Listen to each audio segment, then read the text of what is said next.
6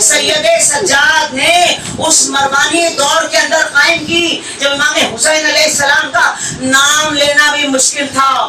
اللہ اکبر. وہ ولید بن عبد الملک کا دور آ گیا. سید سجاد کی جو بڑھتی ہوئی مقبولیت تھی وہ دعا انجام دے رہے ہیں. ہزاروں آدمی پیچھے ہے, وہ طواف کر رہے ہیں. ہزاروں لوگ طواف میں آپ کے قدم سے قدم ملا کر آپ کے پیچھے پیچھے چل رہے ہیں. ارے وہ لبیک کہہ رہے ہیں, ہزاروں آوازیں ان کے ساتھ لبیک کہہ رہی ہیں. حکومت نے بھانپ لیا, مروانیوں نے بھانپ لیا. اگر یہ کچھ دن اور زندہ رہنے دیا جائے گا تو یہ مروانیوں کا تختہ الٹ دیں گے. ارے مروان نے زہر بھجوا دیا, ولید بن مروان نے زہر بھجوا دیا امام زین العابدین علیہ السلام کو. ارے امام نے زہر کھا لیا. جب زہر کھا لیا تو منہ سے خون کے ٹکڑے, ہائے وہ ایک ایک ٹکڑا جب امام وہ ٹکڑا دیکھتے ہوں گے تو علی اکبر کے جگر کے ٹکڑے یاد آتے ہیں.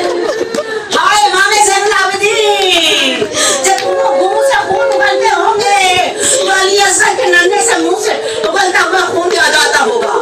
ہائے جب امام زین العابدین بستر پر تڑپتے ہوں گے تو ننھی سکینہ تمانچے کھاتی ہوئی سکینہ یاد آتی ہوگی.